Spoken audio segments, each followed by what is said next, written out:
एक गरीब महिला रोज की तरह सुबह सवेरे अपने थके पैरों को घसीटती हुई मंदिर की तरफ चली जा रही थी।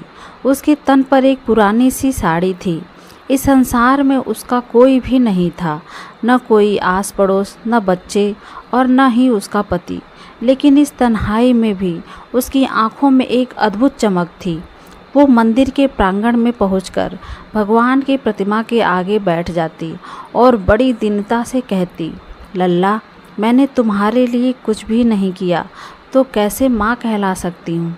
प्रत्येक भोर उसकी पूजा, उसकी आँखों में बहता माँ का स्नेह एक अनूठी भक्ति का परिचय देता था। बाकी लोगों के लिए भगवान जगन्नाथ सिर्फ एक पूजनीय देवता थे, मगर उस बूढ़ी स्त्री के लिए वह तो लल्ला था। उसका स्नेह अपने बच्चे के समान था। कुछ समय बीतने के बाद मंदिर में खास उत्सव का आयोजन हुआ। पुजारियों ने जगन्नाथ जी के लिए 56 भोग सजाए। इस भव्य आयोजन को देखकर वह महिला थोड़ा बेचैन हो उठी।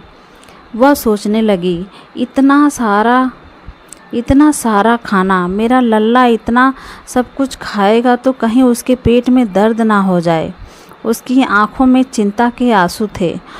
उसे याद आया कि उसकी अपनी माँ पेट में दर्द होने पर उसे नीम का चूर्ण खिलाया करती थी।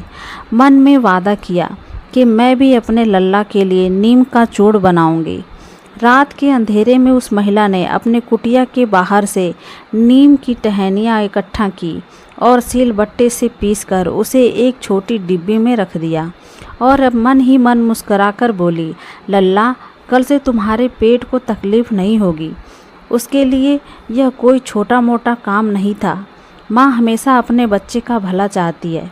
रात काफ़ी हो जाने के बाद वह सो जाती है।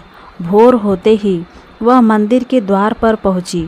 हाथों में वही छोटी डिबिया थी, लेकिन द्वार पर तैनात सैनिकों ने उसे रोक दिया और एक ने सख्त लहजे में पूछा, यह मिट्टी की डिबिया में क्या है? महिला बोली, यह नीम का चूर्ण है मेरे लल्ला के लिए। उन्हें इतने तरह के मिष्ठान चढ़ते हैं, कहीं उन्हें पेट में दर्द ना हो जाए। सैनिकों को इस पर हंसी आ गई। एक ने कठोरता से कहा, पागल हो गई हो क्या? भगवान को ऐसी कड़वी औषधि की ज़रूरत नहीं। कहते हुए उसने डिबिया छीनकर फेंक दी। वह बेचारी कुछ नहीं बोली, आंखों में आंसू लिए कुटिया लौट गई। इधर राजा भगवान जगन्नाथ जी का स्वप्न देखता है कि जगन्नाथ जी स्वप्न में दर्द से कराह रहे थे।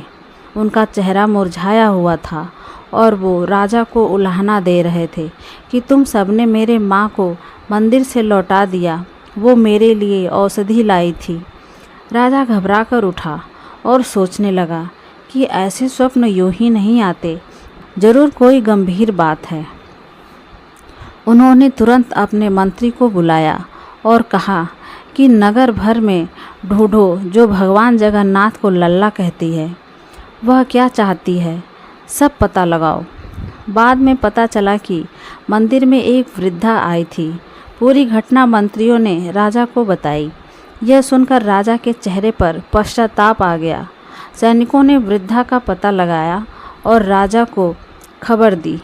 राजा स्वयं महिला के घर पहुंचा। टूटे दिल से वह वृद्ध महिला के चरणों में गिर गया और बोला, माता, मुझे क्षमा कर दो। मैं अज्ञानता में तुम्हारी भक्ति ना पहचान सका। तुम तो स्वयं भगवान की माँ हो। तुम्हारा अपमान करके मैंने जगन्नाथ जी को भी दुख पहुँचाया है। महिला रोने लगी और राजा से बोली, मुझे तो अपने लल्ला की फिक्र थी। मैंने उसके लिए नीम का चूर्ण बनाया था। राजा के कहने पर महिला ने नीम का चूर्ण बनाया। राजा ने अपने साथ महिला को लेकर मंदिर गया। महिला ने अपने हाथों से जगन्नाथ जी को नीम का चूर्ण अर्पित किया। कहते हैं कि यही दिन उस परंपरा की शुरुआत बना जब से जगन्नाथ जी को 56 भोग के बाद नीम का चूर्ण अर्पित किया जाने लगा। उस वृद्ध महिला की भक्ति और माँ का स्नेह पूरे नगर में गूंज उठा। तो दोस्तों, कमेंट में जय जगन्नाथ की अवश्य लिखें।